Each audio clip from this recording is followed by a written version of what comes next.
avisei, o tempo estava realmente acabando, mas a gente vai retomar porque está muito proveitoso tudo que ela está trazendo para a gente. Vamos lá. Se tiverem perguntas, aproveitem, nós temos mais tempo, podem mandar essas perguntas aqui.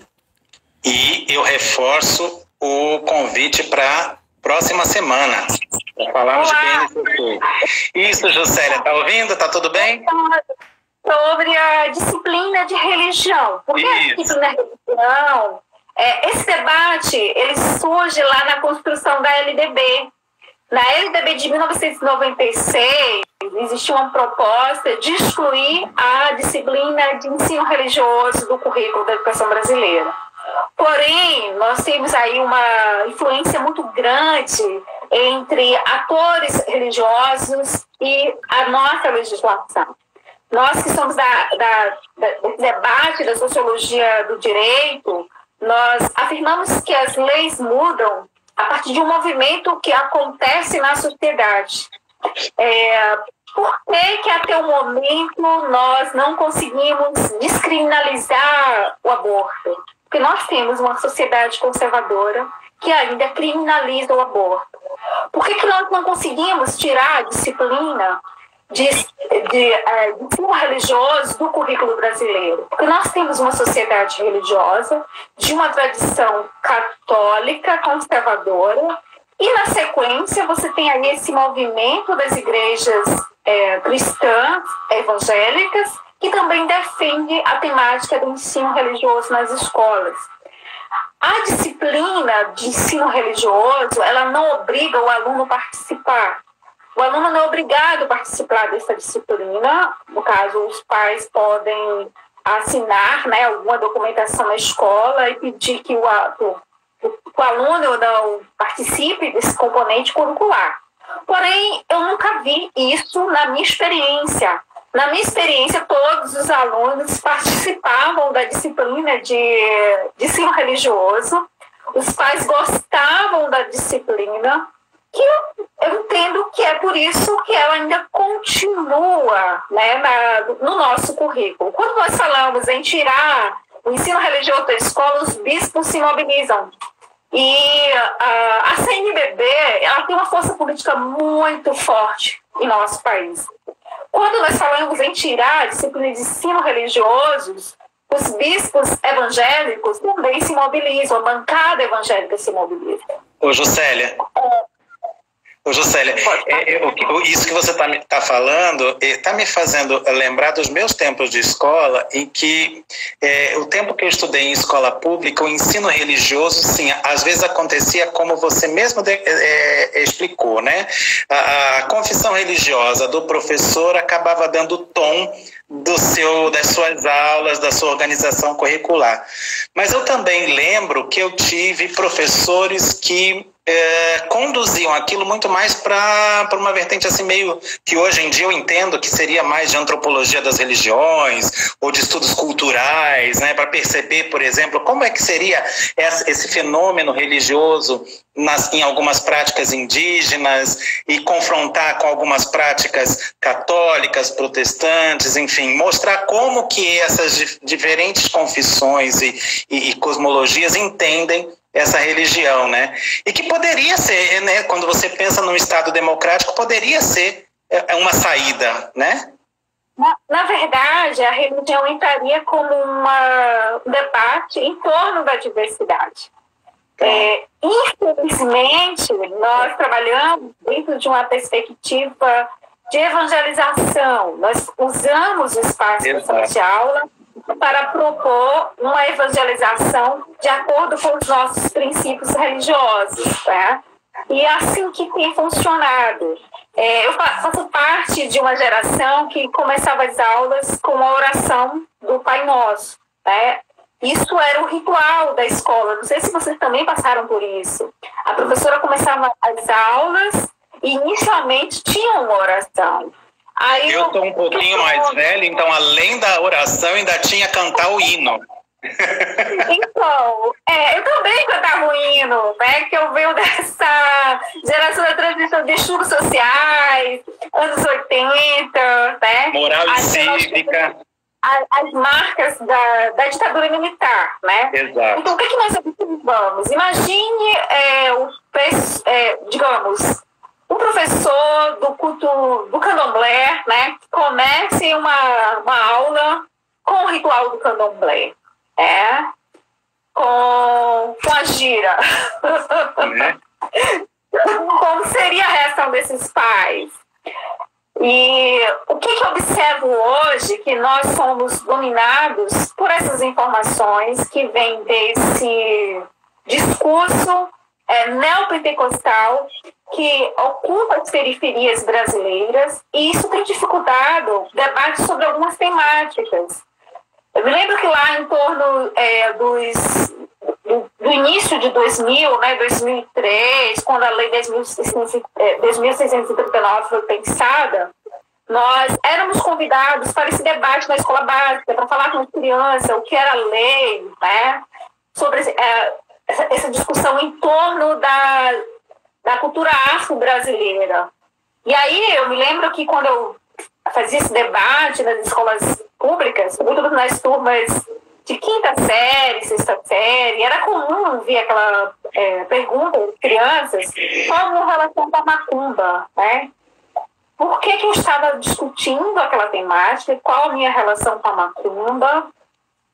Outras perguntas também que eles faziam sempre, além dessa minha relação com a macumba, quando começávamos a falar sobre os orixás, as crianças falavam: se está repreendido em nome de Jesus. Então, esse discurso, ele é passado a partir dos meios de comunicação, na conversa cotidiana e dos meios de comunicação. E aí você tem o crescimento da IURD, que é a Igreja Universal do Reino de Deus. Eles ocupam espaço na mídia, tem programas de TV que tratam dessa temática, e aí eu vou trazer aquela discussão que é apresentada pelo antropólogo Cláudio Pereira, aquela ideia do transe de elevação e do transe de possessão. Nessa concepção do transe de elevação, eles chamam essa relação com o Espírito Santo. E na ideia do transe de possessão, eles classificam a espiritualidade do culto afro-brasileiro como demônios. Tem um livro do Edir Macedo que traz essa relação de orixás e demônios. Ele traz aí um debate em torno dessa temática, e isso é reproduzido no senso comum. As pessoas trazem essas informações, e quando nós falamos sobre orixás, as crianças entendem que estamos falando sobre demônios. Sim, porque foi um discurso construído, ao longo de muito tempo, em que, quando se fala em cultura afro-brasileira, em que a gente traz elementos vários, a gente traz a música, a gente traz a capoeira, a gente traz uma série de elementos, e também os elementos religiosos que foram historicamente silenciados, apagados, como se desde sempre endemonizados, como você mesmo diz, Então as crianças, elas já vão crescendo formatadas dentro desse pensamento. Eu acho que é muito interessante. Nós vamos ter, gente, agora falando com o nosso público, nós vamos ter a nossa discussão aí sobre BNCC, que vai começar a partir de semana que vem. Cada noite nós vamos estar discutindo um determinado ponto, e vai haver um momento em que a gente vai falar sobre cultura afro-brasileira e BNCC com a professora Claudilene, e esse assunto vai voltar e vai ser mais debatido, Juscelia, eu acho que eu quero voltar aqui a uma das perguntas que nos foram mandadas. Eu não sei se você tem conhecimento de algum município ou de algum estado que de repente tenha aderido a esse projeto da Escola Sem Partido, nem que seja parcialmente. Você sabe alguma coisa? O estado de Alagoas aderiu, a Câmara aprova esse projeto de Escola Sem Partido, porém o Supremo barra, porque aí entra nessa perspectiva da censura ao docente, dessa quebra da liberdade que o professor tem de trabalhar, da liberdade de trabalhar os conteúdos específicos de acordo com a sua perspectiva política, porque nós partimos daquela ideia de que a educação não é neutra. o que é que o Supremo compreende? A educação, ela não é neutra e cabe a cada professor, né, trabalhar a educação conforme a sua perspectiva política e que não cabe ao Estado impor censura. O debate do Escolas e Partidos gira em torno de silenciar as ideologias de esquerda e implantar as ideologias de direita. Na verdade, o que eles querem é silenciar os professores, sobretudo a respeito de algumas temáticas. Pronto, desculpa, eu vou te interromper, porque eu acho que tem tudo a ver. Fizeram aqui uma pergunta se, por um acaso, o processo de militarização das escolas está relacionado está relacionado em alguma medida com essa questão do Estado democrático. O processo da militarização das escolas é um outro projeto. O Estado teocrático, ele trabalha com a educação básica em sua totalidade, a partir do currículo, da indicação de temas, da censura de alguns debates. O que eles chamam? Eu antes de responder essa pergunta, eu gostaria de falar de um tema que foi muito debatido e ainda é debatido nos nossos debates políticos recentes, que é a chamada ideologia de gênero. O que é a ideologia de gênero? Lá no início, quando eu tentava falar sobre essa articulação da bancada evangélica em torno da censura e do debate que tentava travar a construção de um Estado, de políticas de Estado voltadas para a sexualidade, para a diversidade, eles pegam o conceito de gênero de uma forma distorcida e reproduzem isso do senso comum, nos cultos, nos debates que são promovidos nas redes sociais. Eles se apropriam das tecnologias digitais para passar essas informações. Qual era a tradução do debate de gênero, né, daquele debate que nós buscamos em torno das teorias de gênero?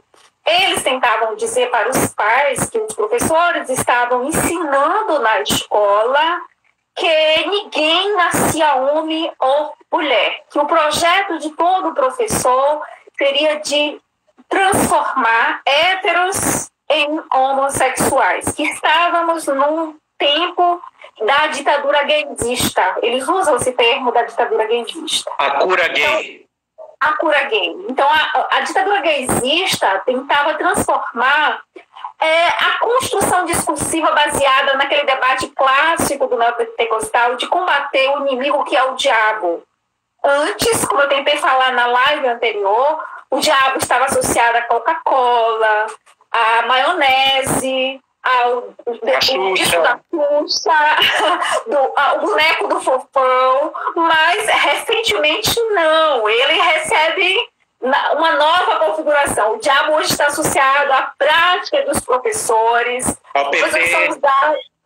Ao PT. Os professores são usados por essa espiritualidade do mal para tentar perverter a família brasileira, né? E aí, o que é que nós temos? O debate em torno da liberdade sexual, do aborto, a criminalização desse debate, a ideia que eles chamam de ideologia de gênero, nessa distorção, né, nesse debate distorcido, isso dentro daquela perspectiva que eles adotam, porque a nossa direita, nós ainda não atentamos para isso. A direita brasileira, ela consegue usar a informação das tecnologias, da internet, e consegue adeptos, porque eles transformam debates complexos, né, em questões simples. Eles trazem respostas rápidas, né, trazem os debates complexos que a esquerda não consegue traduzir para as massas numa linguagem tão simples, né, que a massa consegue ser seduzida. E aí não conquistamos mais as massas. Eles atuam nesse debate, né, político grosseiro, mas eles conquistam as massas, que devolvem essa simpatia a partir dos votos. Então, esse debate em torno da ideologia de gênero é algo que nos persegue. Hoje, quando nós falamos em gênero com pessoas conservadoras, isso gera uma rejeição, gera uma mobilização em torno de algo que eles associam a um projeto diabólico de destruição da família, né? Destruição da família. E aí, agora, voltando essa questão que você falou sobre a ideia da escola militar, se está associado ao projeto do Estado teocrático, não. O projeto da militarização das escolas está associado à criminalização das periferias. É uma outra discussão. Eles querem disciplinar a juventude e a infância das periferias. Então, o militarismo serve para promover essa disciplina. Daí, então, você tem aquela perspectiva de escola enquanto reformatório das massas, as massas que não são disciplinadas. Esse projeto não está associado ao projeto do Estado teocrático, mas faz parte do atual governo, que também tem esse viés militarista. Pronto. Eu acho importante a gente deixar essas coisas bem claras, né? Que não é porque hoje em dia nós temos um governo que tem tendências, né, militares e também se inscreve numa determinada ideologia religiosa e essas coisas elas andam sempre juntas. Elas podem até trabalhar em parceria, né, mas não necessariamente elas fazem parte das mesmas questões. Tem uma pergunta aqui muito curiosa, né, porque a gente sabe perfeitamente bem que o conhecimento ele vem sempre de algum lugar. Então, quando eu estou falando aqui, eu estou carregado de ideologias. Você falou bastante sobre a ideologia de gênero como se isso que nós estamos pregando como diversidade de gênero fosse apenas a única ideologia de gênero existente. Então, quando você fala meninos vestem azul e meninas vestem rosa, há aqui também uma ideologia de gênero, né? Então, é bom que a gente diga isso para a gente perceber que a questão não é a ideologia de gênero, a questão é uma determinada ideologia de gênero que está nesse balaio aí do demônio, como você bem colocou. Então a pessoa pergunta assim, diante disso que eu estou falando, né, como considerar uma escola que seja efetivamente sem partido? Na verdade, como eu já coloquei aqui, o projeto da escola sem partido é o projeto da extrema-direita, de impor ideologias de direita na escola. A escola, ela tem uma complexidade ideológica, né? Ela é diversa, ela é plural. A escola representa essa sociedade múltipla, né? De diferentes ideologias, de diferentes credos religiosos. Isso que é a escola brasileira. Por isso que nós defendemos o projeto do Estado laico, porque no Estado laico cabe tudo isso. Cabe a diversidade, cabe a defesa, né, da liberdade de culto de todos. Eu tenho o direito de exercer minha fé como o outro tem o direito. Eu gostaria de deixar bem claro que aqui a nossa fala, ela não respalda um debate de intolerância religiosa contra os evangélicos, porque às vezes as pessoas podem compreender dessa forma. Sim, né? sim. E o que nós falamos aqui, o que defendemos é uma escola diversa e plural. Uma escola que não gira em torno de uma única concepção religiosa. Quando o Estado ele é pensado em torno de uma única concepção religiosa, nós deixamos de trabalhar com a perspectiva da democracia, trabalhamos com a perseguição de algumas religiões, da diversidade. Aquele que não faz parte do projeto ideológico daquela teocracia, ele é excluído e perseguido. Tá? Foi assim durante a Idade Média no Ocidente. Não vamos falar só do Oriente hoje, nós vamos falar do Ocidente. Né? Foi assim durante a Idade Média no Ocidente. Isso.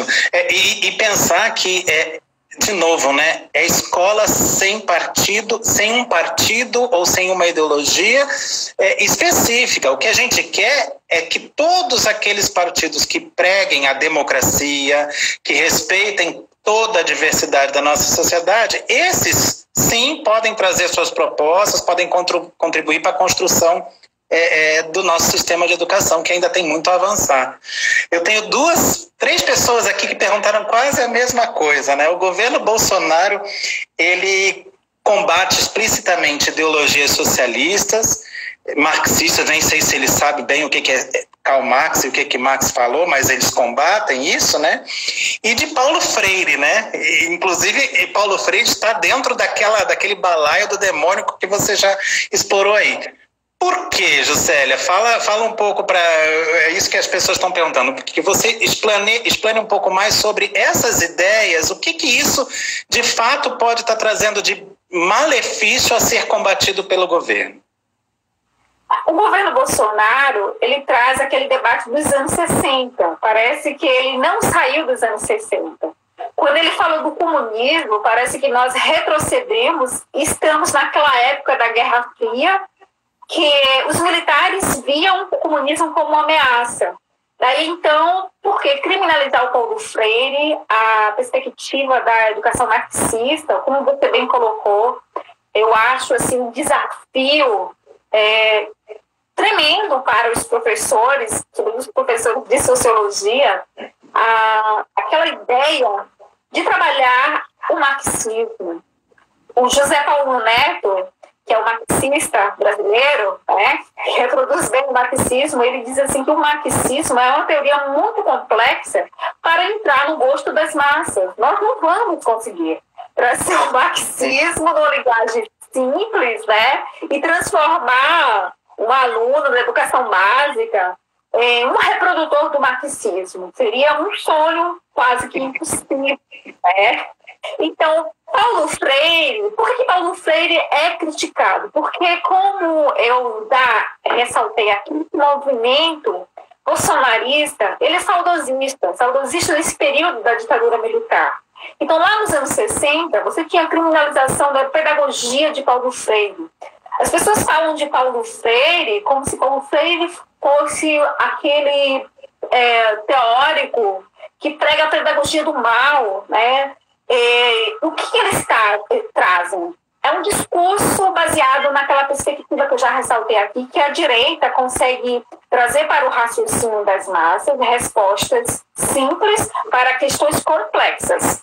O que eles dizem? Por que a educação brasileira tem baixos índices, né, com relação àquelas provas do IDEB? Por que nós não conseguimos atingir os altos índices, né, dessas avaliações, desses exames? Eles dizem o seguinte: por conta da pedagogia de Paulo Freire, a pedagogia de Paulo Freire que transformou a educação brasileira nessa porcaria, né? O discurso é basicamente esse discurso.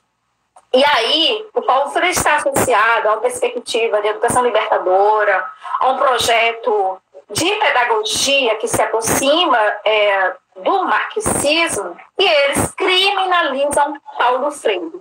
Mas eu tenho convicção que os bolsonaristas nunca leram Paulo Freire, né? Recentemente saiu um meme na internet de que eles pediam o fim da pedagogia de Paulo Freire com a falta do Paulo Coelho, né? Então faz muito sentido, tá? A perspectiva do debate bolsonarista, essa crítica à pedagogia de Paulo Freire.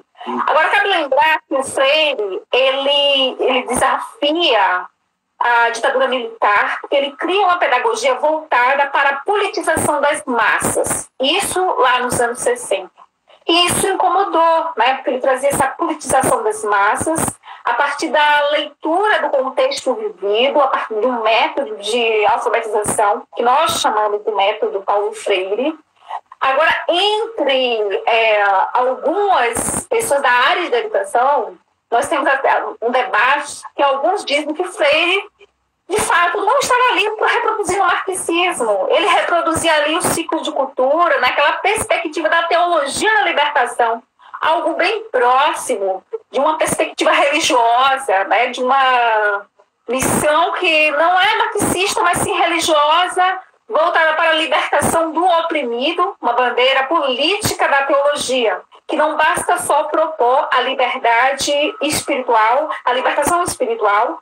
Era importante para a teologia da libertação a libertação também da opressão no sentido material da vivência do oprimido. Uhum. É isso. E também, né, Juscelia, uma das coisas que Freire deixou para todos nós é você construir mecanismos educacionais que abarcassem essa diversidade. E cada vez mais a gente entende que a nossa sociedade ela não comporta exclusões. Porque se a gente começar a fragmentar demais a nossa sociedade no sentido de botar todo mundo nas suas caixinhas, nós não vamos mais dar conta tal a diversidade que a gente tem na sociedade, né? Então, toda e qualquer política educacional, ela precisa olhar para isso, né? Dessa forma. Para lembrar de um ponto que eu deixei de abordar, né, na live anterior, que falava sobre o projeto da Escola Sem Partido, se ele morreu, né, ou se ele continua.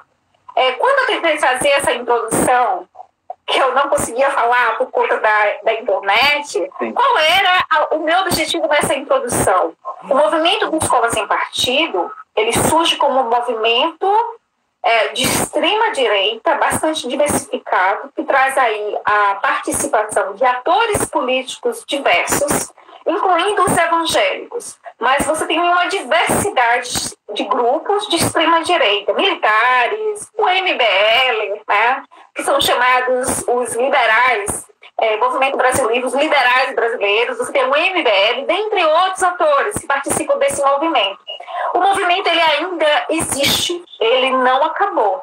O projeto deixou de tramitar no nosso parlamento. Entendemos que não era o momento para aquela discussão, uma vez que a sociedade não aprovava. Na live anterior, eu falava sobre essa discussão que vem da sociologia do direito, na qual compreendemos que uma lei ela se transforma a partir de um movimento que acontece na sociedade. A lei algo brota do nada. Primeiro, a sociedade ela reivindica essa lei. E para a sociedade, daquele momento, o projeto do Escola Sem Partido não representava a maioria, representava um grupo.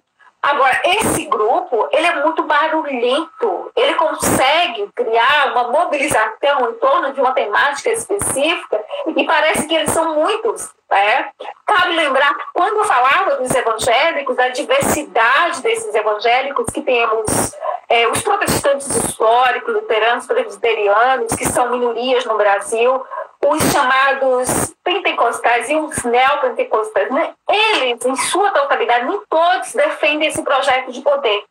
Um grupo específico que vem desse grupo, né, mais contemporâneo, que é o grupo dos neopentecostais, que é a professora Elisete Silva, que estuda os neopentecostais no Brasil, a partir da expansão da Liurde, e os pentecostais, quando ela estuda a primeira igreja batista do Brasil, que é a de Salvador, aquela que fica naquela região do Shopping da Bahia. Ali foi a primeira igreja protestante do Brasil. Ela aborda, né, a característica desse grupo, né? Ela traz as informações sobre esses grupos e nós identificamos que os protestantes históricos eles não pensavam nesse projeto político, porém os neopentecostais eles se aproximam desse projeto político.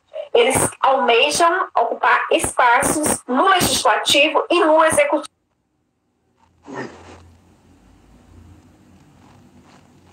Será que deu problema aqui?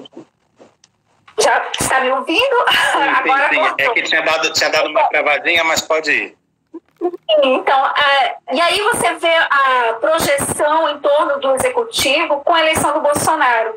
E a reprodução de um projeto de governo que respalda os evangélicos todos os dias. Né? Então, o projeto do Bolsonaro é voltado para esse grupo. Sim. Ô, Juscelia, eu acho que agora nosso tempo vai finalizar. Em primeiro lugar, eu vou te agradecer.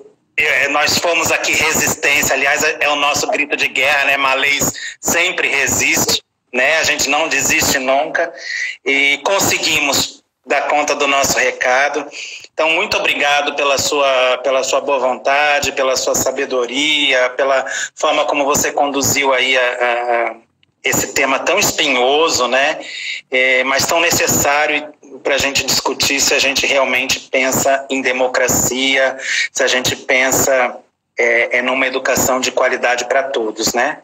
Eu gostaria de convidar todos para que na próxima quinta-feira, dia 21, às 19 horas, venham aqui e nos prestigiem com a fala da professora Camila Tribes sobre idas e vindas da BNCC. Vamos falar sobre isso, que vai dar o pontapé inicial para uma série de encontros falando sobre ensino de língua portuguesa e BNCC, ensino de matemática e BNCC, ensino de cultura afro-brasileira e BNCC, cada semana um tema novo.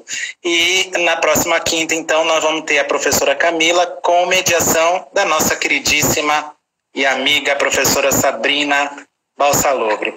Gente, muito obrigado pela presença de todos, pelas perguntas. A nossa live vai estar disponível no nosso canal do YouTube. Quem quer conhecer um pouco mais do GPLIS, entra lá no nosso site gplis.unilab.edu.br e busca saber nossos projetos, toda a nossa equipe, que a gente vai, de bom grado, sempre conversar com vocês. Ju, muito obrigado. Quer falar mais alguma coisa? De me despedir, né, de todos e de todas, dizendo assim que a princípio foi uma aflição continuar com esse debate, porque eu tentava, mas a tecnologia não ajudava, mas enfim, conseguimos. Dizer assim que esse tema é um tema que faz parte dos nossos temas transversais, temas que estão associados à educação básica. Nós não trabalhamos com esse tema no nosso grupo de pesquisa, mas discutimos, porque nós consideramos interessante o debate no contexto contemporâneo. Estava comentando com um ex-aluno da UNEB que nós estudamos muito os movimentos de esquerda, mas nós não estudamos os movimentos de direita.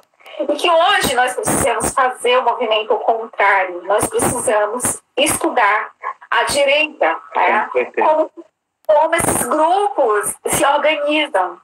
E daí eu vejo que o grupo de pesquisa, ele cria, né, essa possibilidade de debate. No grupo de pesquisa, nós comentamos temas que despertam o interesse de alunos que estão no início da vida acadêmica, que de repente lá no futuro, talvez alguém pesquise algo sobre essa temática discutida aqui hoje. Então, esse tema não é um tema que está distante da educação básica. A educação básica faz parte do nosso projeto enquanto grupo de pesquisa, porque nós acreditamos que na educação básica também pesquisamos. Isso. Nós partimos daquela concepção de formação do professor pesquisador.